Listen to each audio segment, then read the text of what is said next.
Hi guys, welcome to my channel. My name is Lillian Ujara and I'm here to share something very important again today. I bring you an information that just came out 2 weeks ago and I'm sure you want to hear this. Okay, if you are interested to know what this is about, please stay tuned.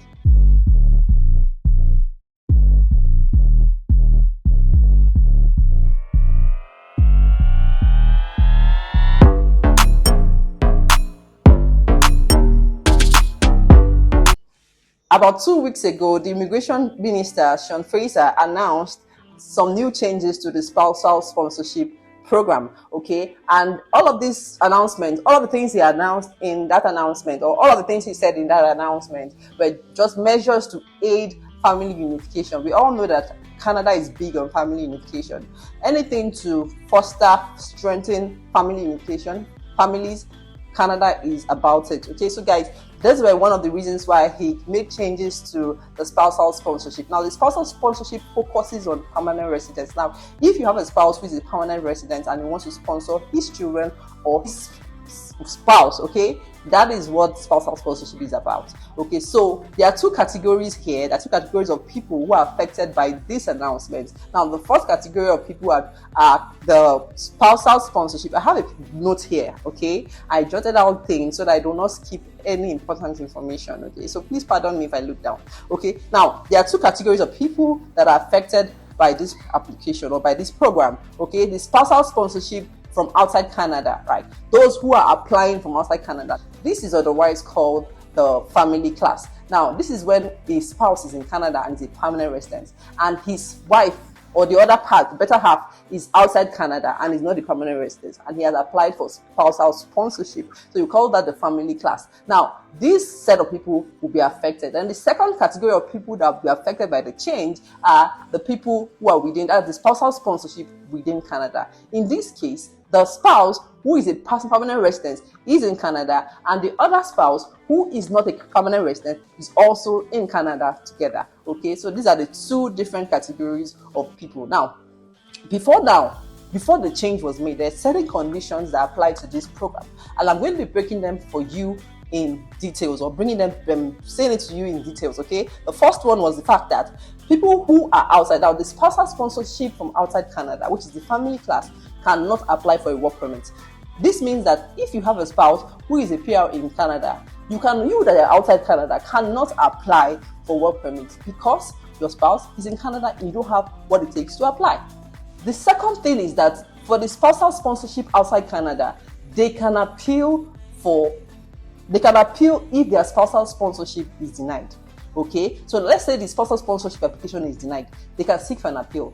Okay, but for those who are within Canada, if their spousal sponsorship application is denied, they cannot appeal. They can only reapply a fresh application, or they seek another route. Okay, so these are the conditions that were there before the change. The third condition that was there before the change was that the spouse who is in Canada cannot leave Canada for a long time to stay with the spouse who is outside Canada. He has to remain in Canada to keep maintaining his status until the spousal application is approved.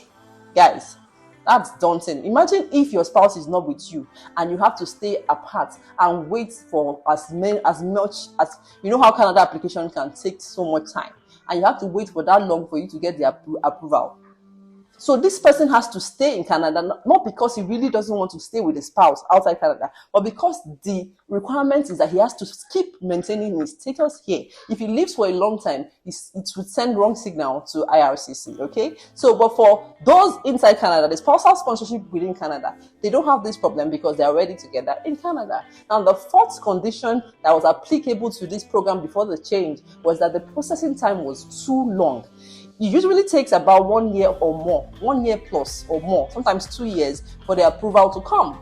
So imagine if you are outside Canada and your spouse is in Canada and you're waiting for the approval. You will have to wait for as much as 2 years, and sometimes it can cause issues for your marriage, communication issues, and before you know, some families are torn apart. I particularly stayed apart from my husband for almost 2 years while I was waiting for my application to be processed. Okay, so if you're not strong enough, things can happen. Okay, so these are some of the reasons why the immigration minister, decided to put some changes to this program. Okay, so now I'll be sharing with you some of the changes that he made 2 weeks ago, the announcement he made 2 weeks ago that will be enhancing family unification when it comes to this program. Now, the first thing is that for the family class, which is spousal sponsorship outside Canada, you can now apply for work permits. Now, I'm going to tell you how this will be done, right?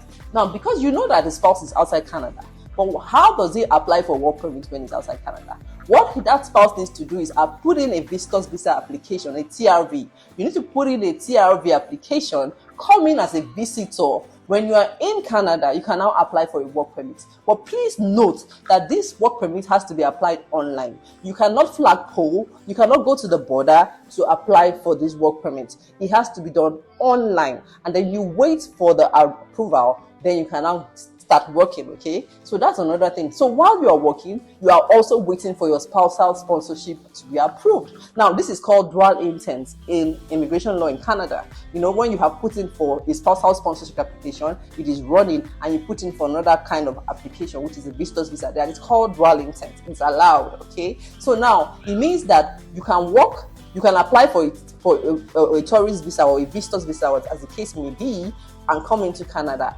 Before the changes were made, it was not easy, or most people who applied for the visitor's visa under this route always got it denied. Most of the time, about 80% of them got it denied. Why? The visa officer feels or sees it as that you have a strong tie to Canada, which is your husband. Why would you come to, or your wife, or or your common law partner, as the case may be? Why would you come into Canada and to see your spouse and go back? Okay, they know that it might be difficult to go back, so that is why they say you have strong ties to Canada. But right now, that has been abolished. You can actually apply for your visitor's visa, come into Canada, apply for a work permit, get a work permit, and get a job, guys. This is it. Okay, this is it. Okay, the top thing they did that I love is the processing time. They've shortened the processing time to 30 days. So it means that within 30 days, you can get your visa approved, your visitor's visa approved, and join your spouse in Canada. Guys, 30 days to almost 2 years. How is it? What do you think? How juicy do you think this is? This is the best news ever, guys. So if you know anyone who is in this situation, and they don't know about this, they can take advantage. Share this video with them. They can take advantage of this and get into Canada. Now, the last peck of all of these things I just shared that made me gassing is the fact that if you have children who are within the working age of Canada, hey guys, if you have kids who are within the working age in Canada, they can also apply to get an open work permit. Guys, that's the icing on the cake. They can also apply to get an open work permit, which they can use to work in Canada. Guys, it's like using one stone to kill many birds. So this announcement, I found it very, very, very interesting, and I felt that there are some people that might want to that this can help, or this can be of use to. So if this is something you are looking at, or if this is something, or you know someone who might be in this situation, please share my video, let them see it, tell them about this, and they might be on their way to Canada in 30 days, guys. Thank you so much for watching my videos. I really appreciate every one of you who engage on my content, who like my post. I appreciate you all. Please, if you have not subscribed to my channel, please do well to subscribe. Help this channel. I'm just starting out, but I have a lot for you. I have a lot. I promise you will love it here. Guys, thank you so much. See you on the next one. Bye, guys.